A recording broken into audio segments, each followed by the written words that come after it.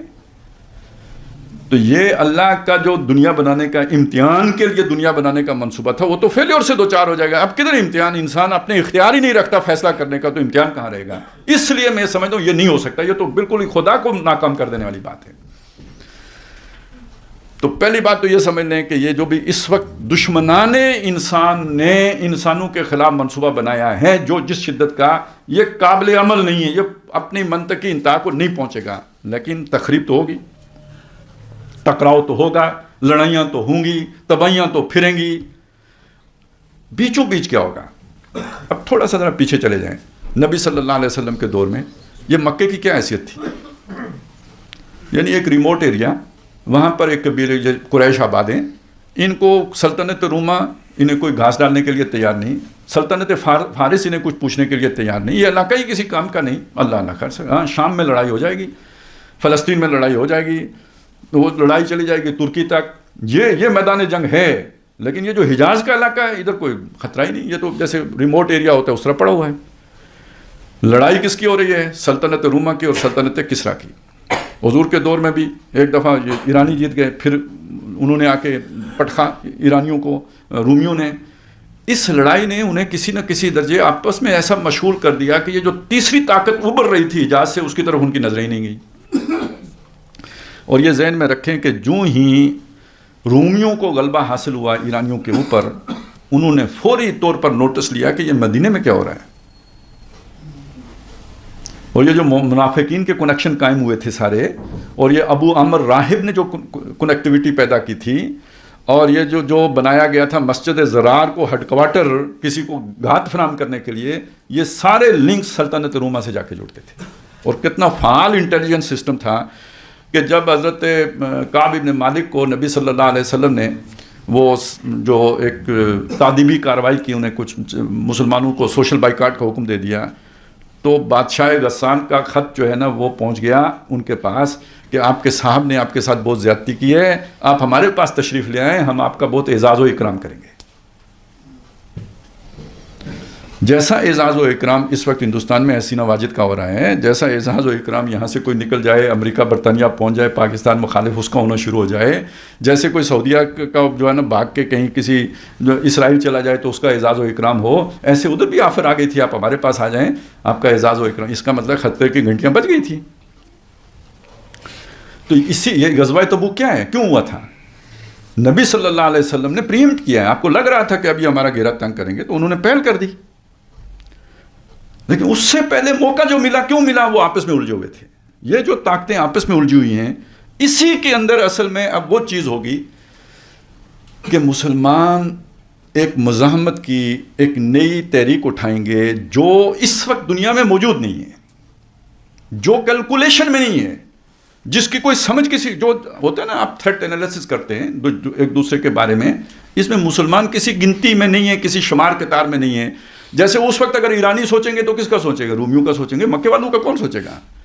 اور اگر رومی سوچیں گے تو کس کا سوچیں گے؟ ایرانیوں کا سوچیں گے، حجاز والوں کا کون سوچے گا؟ بالکل یہ بات ہے اس وقت۔ یہ ہماری اس وقت جو ذلت و رسوائی ہے، جو بے سر و سامانی ہے، جو ہماری اس وقت رسوائی کا سامان ہے، ایک طرف تو یہ بہت ہی تکلیف دہ ہے، لیکن اسی کے اندر اللہ تعالیٰ نے ہمارے لیے ایک موقع بھی رکھا ہوا ہے کہ ہمارے بارے میں تو کوئی سوچتا ہی نہیں کہ بھئی یہ بھی ہمارے لیے خطرہ بن سکتے ہیں۔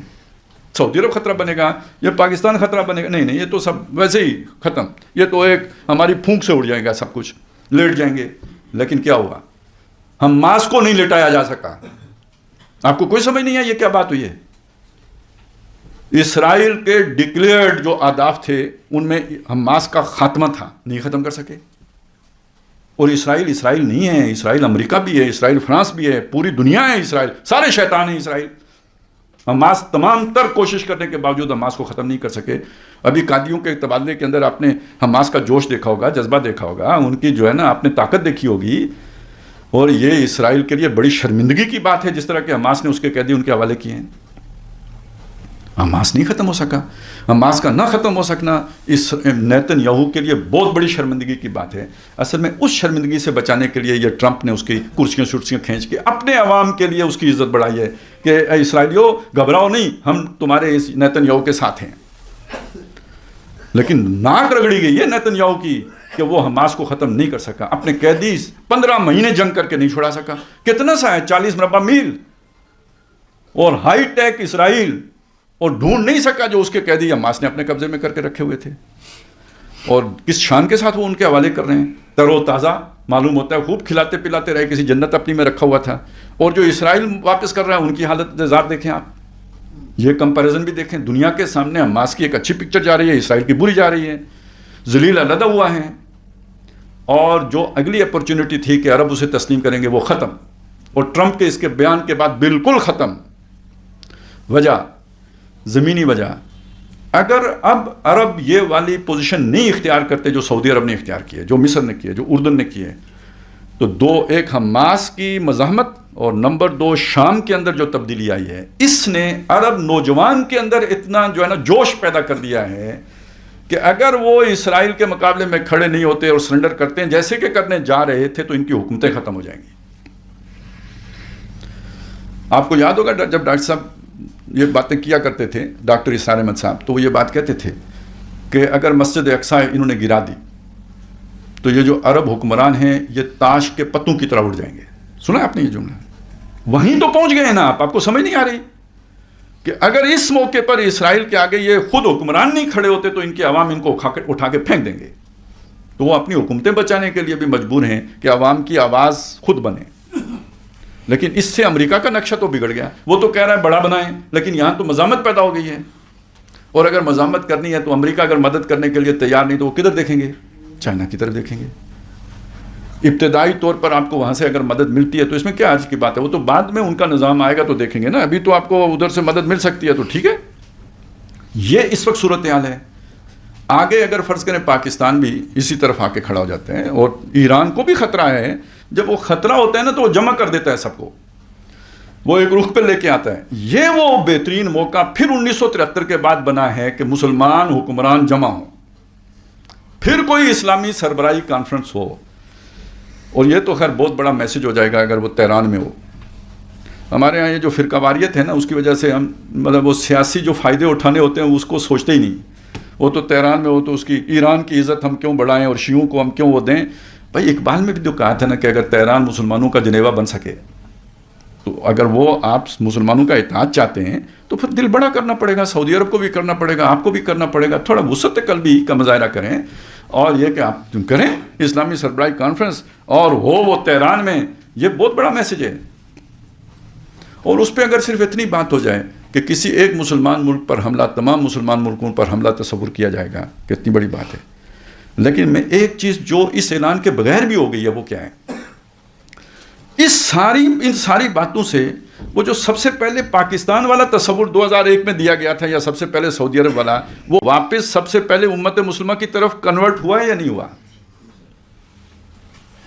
یعنی وہ فیلیور ہو گیا ہے کہ آپ انہیں قوموں میں بانٹ دیں, علاقوں میں بانٹ دیں.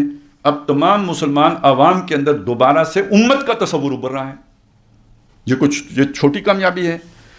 اب دیکھیے اللہ کیا کر رہا ہے. ہم اپنے شعور سے نہیں کر رہے, اپنے ارادے سے نہیں کر رہے, اپنی سوچ اور سمجھ سے نہیں کر رہے, لیکن اللہ تعالیٰ ایک بنا رہا ہے عمارت جو ہمیں اگر نظر نہیں آتی تو پھر آنکھیں پھوڑ لیں. بن رہی ہے, وہ دھکے دے کے ہمیں ادھر لے کے جا رہا ہے, واپس امت کے تصور کی طرف لے کے آ رہا ہے. اب اس میں دیکھیں نا, بھیڑیں ہیں چل رہی ہیں, جدھر انہیں چلایا جا رہا ہے ادھر چل رہی ہیں. لیکن اگر کوئی بھیڑ دائیں بائیں ہو تو جو گدڑیا ہے وہ کیا کرے گا؟ گدڑیا کیا کرے گا؟ اسے پتھر مارے گا, ہو سکتا ہے لگ بھی جائے. تو لیکن لگے گا تو پھر یہ کہ درد سے بلبلائے گی اور بھاگے گی کدھر؟ واپس ریوڑ کی طرف. دور تو نہیں بھاگے گی, دور جائے گی بھیڑیا کھا جائے گا, ریوڑ میں رہے گی, بچی رہے گی. دوسرا طریقہ یہ ہے کہ کوئی کتا چھوڑ دے اس کے اوپر, بھیڑ کو واپس لانے کے لیے گلے میں کتا چھوڑ دے, تو یہ دنیا کے کتے اللہ نے ہم پر کھولے کچھ عرصے کے لیے. ابھی میں مثبت باتیں کر رہا ہوں نا, اس لیے کہ یہ جو ہم بھٹکے ہوئے آہو کو پھر سوئے حرم لے چل, تو یہ سوئے حرم لے چلنے کے لیے کچھ اللہ نے کتے کھولے ہیں. تو اب ناچار گناہگار سوئے دار چلے کے مصداق جو ہے نا ہمیں امت مسلمہ کا تصور یاد کرایا. مولوی صاحب سمجھائیں نہیں سمجھ آتی, قرآن بتائے نہیں سمجھ آتی. وَقَانَ الْإِنسَانُ أَكْثَرَ شَيْءٍ جَدَلًا, سمجھ کب آتی ہے اسے؟ جب عذاب آ کے سامنے کھڑا ہوتا ہے. إِلَّا أَن تَأْتِيَهُمْ سُنَّةُ الْأَوَّلِينَ أَوْ يَأْتِيَهُمُ الْعَذَابُ قُبُلًا, جب سامنے آ کے کھڑا ہوتا ہے پھر آنکھیں کھل جاتی ہیں. ہماری بھی کھل رہی ہیں نا, کیوں؟ یہ اسرائیل نہ ہوتا تو کھلتی, یہ ٹرمپ نہ ہوتا تو کھلتی, یہ مودی نہ ہوتا تو کھلتی. ہم تو 2 قومی نظریے کو بھول گئے تھے, مودی نے یاد کرایا نا. بنگلہ دیش کو بھی یاد آ گیا, ہمیں بھی یاد آ گیا. تو اس کا کریڈٹ پرویز مشرف کو دیں گے یہ 2 قومی نظریے کا یاد آنا, یا مودی کو دیں گے؟ تو مودی ہندوستان کے لیے اتنا ہی بیوقوف ہے جتنا امریکہ کے لیے ٹرمپ ہے, یا جتنا ہمارے لیے پرویز مشرف تھا. اب آپ سمجھیں کہ یہ جو صورت بنی ہے, تو اس میں جو خیر کا پہلو ہے وہ یہ ہے کہ ہمیں ہمارا بھولا ہوا سبق یاد آ رہا ہے. لیکن یہ کہ ابھی ہمارے اندر بڑی چھانٹی بھی ہونے کی ضرورت ہے. وہ پتھر شتھر لگیں گے, کوئی کتے شتے پڑیں گے, تو یہ صفائی ہوگی, پرجنگ ہوگی, اور اس موقع پہ اللہ تعالیٰ لیڈرشپ بھی عطا کر دیں گے. کون سی لیڈرشپ؟ حضرت مہدی کی صورت میں. اب یہ پلاننگ میں ہے, روم کی پلاننگ میں اور کسرا کی پلاننگ میں, یا چائنا کی پلاننگ میں اور امریکہ کی پلاننگ میں نہیں ہے. تو یہ سمجھ لیں کہ یہ طاقتیں آپس میں لڑ رہی ہیں تخریب کے لیے. تخریب ہوگی, تباہی پھرے گی, لیکن یہ کہ اینڈ ریزلٹ کیا ہوگا؟ چائنا سسٹم آئے گا, امریکہ چھائے گا؟ نہیں, آسماں ہوگا سحر کے نور سے آئینہ پوش, اور ظلمت رات کی سیما پا ہو جائے گی. پھر دلوں کو یاد آ جائے گا پیغام سجود, پھر جبھی خاک حرم سے آشنا ہو جائے گی. آنکھ جو کچھ دیکھتی ہے لب پہ آ سکتا نہیں, میں وہ حیرت ہوں کہ دنیا کیا سے کیا ہو جائے گی. شب گریزاں ہوگی آخر جلوائے خورشید سے, یہ چمن معمور ہوگا نغمہ توحید سے. اور یہ اس کے لیے سٹیج سیٹ ہو چکا ہے. اب دیکھیے میرے لیے اور آپ کے لیے اصل لائے عمل کیا بنتا ہے. ایک طرف ہماری وہ روز مرہ کی مصروفیات ہیں, گھر ہے, نوکری ہے, کمائی ہے, سماجی تعلقات ہیں, یہ مصروفیات ہیں. اور دوسری طرف یہ وقت کا تقاضا ہے, بلکہ سروائیول کا مسئلہ ہے. اگر اللہ تعالیٰ نے اس امت مسلمہ کو اٹھانا ہے تو چھانٹی کرے گا یا نہیں کرے گا؟ یہ تو اللہ کی سنت ہی نہیں ہے کہ چھانٹی کے بغیر اللہ اقتدار دے دے. تو چھانٹی کا کیا مطلب ہوتا ہے؟ گند صاف کرنا, اور جو لوگ جو نظام اللہ لانا چاہ رہے ہیں اس کے ساتھ فٹسٹ ہوں ان کو باقی رکھنا. آنے والا دور اسلام کا ہے, تو جو سچا کھرا پکا امتی اور مسلمان ہوگا وہ بچے گا. باقی گند ہے اللہ اسے صاف کرے گا. یا چلیں ہلکے الفاظ استعمال کر لیتے ہیں, باقی اس قابل نہیں ہے کہ اگلے نظام کو چلا سکیں, تو اللہ تعالیٰ انہیں چلیں ان کے گناہوں کے کفارت کے طور پر کسی مصیبت سے گزار کر تو بخش دے, تو بڑی بات ہو گئی. اگر کسی میں کوئی رتی بھر ایمان ہے, لیکن یہ کہ وہ اگلے مرحلے کے قابل نہیں ہے, تو چلیں ادھر کوئی شہید ہو گیا نا, کہ دشمن کے ہاتھوں مارا گیا, کافر کے ہاتھوں مارا گیا, یا یہ کہ مظلومانہ مارا گیا, یا اس کا مال لوٹا گیا, جیسے کہ فلسطین میں ہوا ہے بہت سارا کچھ, تو یہ بھی تو کوئی گھاٹے کا سودا تو نہیں ہے جنت مل جائے, لیکن دنیا میں سروائیول کا باعث تو نہیں بنے گا. اس کے لیے ضروری یہ ہے ہم آج توبہ کریں. ففروا الی اللہ, دوڑو اللہ کی طرف. اب بچت نہ امریکہ کے پاس ہے, بچت نہ چائنا کے پاس, عارضی بچت ہے, پکی بچت نہیں ہے. اب بچت صرف اللہ کے ساتھ جڑنے میں ہے, اللہ کی طرف پلٹنے میں ہے, اللہ کی طرف لو لگانے میں ہے. اور اللہ سے جڑنے کا طریقہ کیا ہے؟ ماؤنٹ ایوریسٹ پہ چڑھنا ہے, K2 پہ چڑھنا ہے, اللہ اوپر ہوتا ہے نا, تو اس کے ساتھ کیسے اس کے ساتھ پہنچے؟ ففروا الی اللہ, دوڑو اللہ کی طرف. دوڑ کے کہاں جائیں؟ پیر صاحب کے پاس جائیں, K2 پہ چڑھیں, ماؤنٹ ایوریسٹ پہ چڑھیں. کون سے علامہ صاحب کے پاس پہنچیں؟ اللہ کی کتاب. یہ اللہ سے تعلق جوڑنے کا ذریعہ ہے. یہ وہ رسی ہے جو آسمان سے زمین تک تنی ہوئی ہے, جس کا ایک سرا تمہارے ہاتھ میں ہے اور دوسرا سرا اللہ کے ہاتھ میں ہے.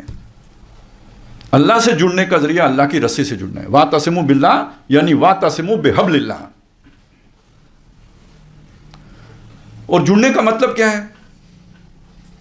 اسے پڑھیں, اسے سمجھیں بھی. یہ صرف پڑھنے کے لیے تو نہیں اتری, اللہ کا پیغام ہے. تو پیغام سمجھ میں نہ آئے صرف اس کے جو ہے پڑھتے رہنے سے تو پیغام کا مسئلہ حل نہیں ہوتا نا. یہ تو اضافی بات ہے کہ پڑھنے کا ثواب ہے, اصل تو اللہ نے سمجھانے کے لیے اتارا ہے. تو سمجھیں اور دیکھیں سمجھنے کتنا آسان ہو گیا ہے.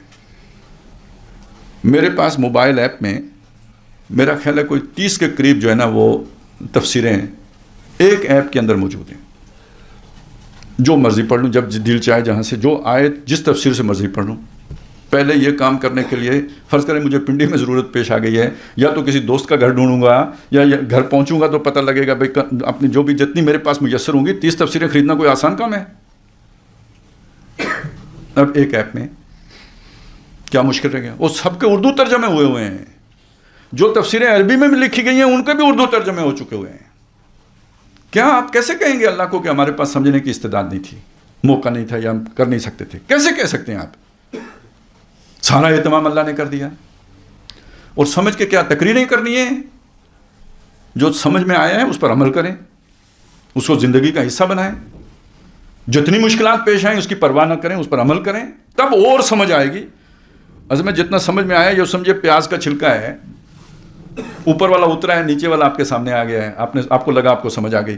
جب آپ عمل کریں گے تو ایک اور چھلکا اتر کے ایک نیا سامنے آ جائے گا جو اس سے پہلے آپ نے نہیں دیکھا ہوگا.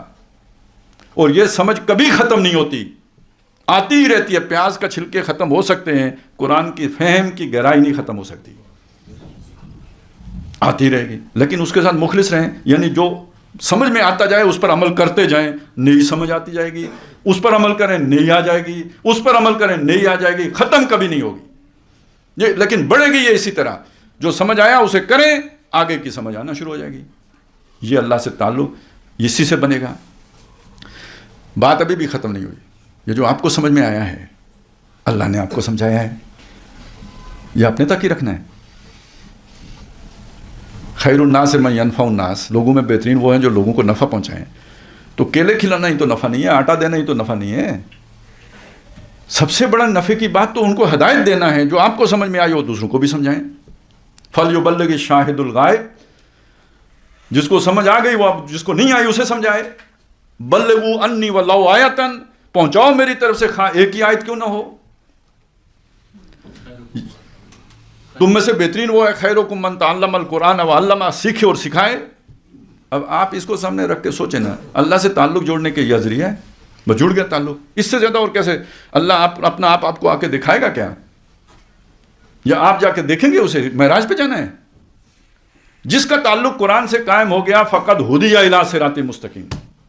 ومن یعتصم باللہ, جو اللہ سے جڑ گیا فقد ہدی الی صراط مستقیم. قرآن کی آیت ہے, سورہ آل عمران کی ہے. وہ تو صراط مستقیم پر گامزن کر دیا گیا.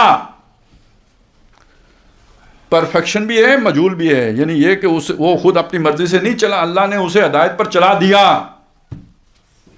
اس سے زیادہ اور تسلی کی بات کیا ہو سکتی ہے؟ اللہ سے جڑا, ہدایت پر چلا دیا گیا. جڑنے کا ذریعہ قرآن, یعنی جو قرآن کے ساتھ چمٹ گیا اس کو اللہ تعالیٰ نے ہدایت پر گامزن کر دیا. اور اصحاب کاف کے لیے اس زمانے میں اللہ نے کاف کو نجات کا ذریعہ بنایا تھا. اسی سورہ کاف میں اللہ نے نبی صلی اللہ علیہ وسلم کو مخاطب کر کے فرمایا وَاتْلُ مَا أُوحِيَ إِلَيْكَ مِن کِتَابِ رَبِّكَ. یہ پورا اصحاب کاف کا قصہ سنا کے نا اگلی بات جو کی ہے وہ یہ کی ہے, اے نبی صلی اللہ علیہ وسلم, جو آپ پر وحی کیا گیا ہے آپ کے رب کی طرف سے اس کی تلاوت کیجیے. وَاتْلُ مَا أُوحِيَ إِلَيْكَ مِن کِتَابِ رَبِّكَ, اس کتاب اپنے رب کی کتاب میں سے تلاوت کیجیے. لا مبدل لکلماتہ, کوئی چائنا کوئی امریکہ اس کے کلمات کو تبدیل نہیں کر سکتے. اس کا جو اس دنیا بنانے کا مقصد ہے اسے فیل کوئی نہیں کر سکتا. جو اس نے ٹھانی ہے وہ کر کے چھوڑے گا. لا مبدل لکلماتہ, یہ تو اس کی ترتیب ہے نا. میرا مسئلہ سروائیول ہے. میرے لیے کیا بات آئی, وَلَن تَجِدَ مِن دُونِهِ مُلْتَحَدًا, تم اپنے لیے اس کے سوا کوئی پناہ گاہ نہیں پاؤ گے. یہ تو میں نے عام ترجمہ کر دیا ہے. یہاں پہ جو قریب ترین ضمیر ہے اس میں قرآن کی طرف بھی یہ راجع ہو سکتا ہے یا نہیں. تمہارے لیے کوئی ملک, کوئی دوست, کوئی غار پناہ گاہ نہیں بن سکتی سوائے قرآن کے. اس کے سوا تمہاری کوئی پناہ گاہ نہیں ہے. آؤ اس کے دامن میں پناہ لے لو. اب یہ بالکل وہی بات ہے جو سورہ حج کے آخر میں آئی ہے, وَاعْتَصِمُوا بِاللَّهِ, اللہ سے چمٹ جاؤ. یہ اعتصام تو ہوتا ہے یہ کسی کی سے بچنے کے لیے کسی کی پناہ میں آ جانا. اس پناہ میں آنے کے لیے اللہ نے کتاب اتاری ہے، قرآن ہے، اس کی طرف آ جاؤ۔ اب میں یہ ساری بات رکھ کے اصل میں کہنا کیا چاہتا ہوں، یہ تجزیے اپنی جگہ پہ، یہ حالات حاضرہ اپنی جگہ پہ، یہ جو بھی اسرائیل امریکہ کے بیانات اپنی جگہ پہ، میری اور آپ کی دنیا اور آخرت کا بچنا کس چیز کے ساتھ ہے؟ اللہ کی کتاب کے ساتھ ہے۔ اور بتانا یہ سارے واقعات آپ کو کیوں سنائے؟ اس لیے سنائے اب بھی نہ جاگے تو، اب بھی ہم نے ہوش نہ کیا تو، بھائی جب جنگ چھڑے گی تو ہم خبر بعد میں سنیں گے، اللہ کے پاس پہلے پہنچیں گے۔ یہ ملک دوسرے کو کہاں موقع دیں گے کہ وہ پہلے ایٹم بم چلا لے؟ اس کے سنبھلنے سے پہلے ہی کام کر دو۔ تو ہمارے اینکر ہو سکتا ہے منہ میں مائک رکھے بیٹھے ہی رہ جائیں اور قصہ تمام پہلے ہو جائے، تو پھر کدھر توبہ کرنے کا موقع ملے گا؟ ابھی ہے فَفِرُّوا إِلَى اللَّهِ، اسی میں سروائیول بھی ہے۔ تو بہرحال جو باتیں میں نے آپ کے سامنے امید کی بھی کی ہیں، تو اس کی بھی شروعات ہو چکی ہیں۔ یہ سعودی عرب کا یہ بات کہنا معجزے سے کم نہیں ہے، مصر کا کہنا معجزے سے کم نہیں ہے، حماس کا بچنا معجزے سے کم نہیں ہے، بنگلہ دیش میں تبدیلی جس طرح آ گئی ہے یہ معجزے سے کم نہیں ہے۔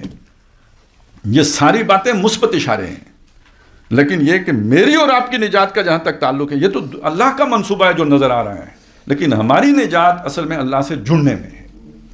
اس کے اللہ ہمیں توفیق دے، اور یہ کہ کم از کم ابھی یہ تازہ تازہ باتیں سنی ہیں، آج جا کے ادھار نہ کریں، کم از کم نقد جا کے یہ غور و فکر تو کر لیں۔ وہ تبلیغ والے کہتے ہیں نا نقد کون چلے گا ہمارے ساتھ، ابھی ٹھیک ہے ارادہ تو آپ نے کیا ہے 4 مہینے کا یا 40 دن کا، نقد کتنے دیں گے؟ یعنی ابھی ادھر ہی سے ہمارے ساتھ کتنے چلیں گے؟ میں یہ نہیں کہتا ابھی میرے ساتھ چلیں یا ابھی دوڑیں، میں یہ ضرور کہوں گا کہ آج جا کے نقد غور فرمائیں، نقدی غور کریں، آج رات غور کریں کہ مجھے کیا کرنا چاہیے، یہ جو کچھ میں نے آپ کے سامنے رکھا ہے یہ صحیح ہے یا غلط ہے؟ کم از کم اتنا غور تو فرما لیں اس پہ، اور اگر صحیح ہے تو مجھے کیا کرنا چاہیے؟ تو چلیں میں یہ ہاتھ کھڑے کرانے کی تو جسارت کر سکتا ہوں نا کہ کون کون نقد غور و فکر فرمائے گا۔ اللہ تعالیٰ ہمیں یہ وعدہ پورا کرنے کی توفیق عطا فرمائے۔ اقول قولی ھذا واستغفر اللہ لی ولکم ولسائر المسلمین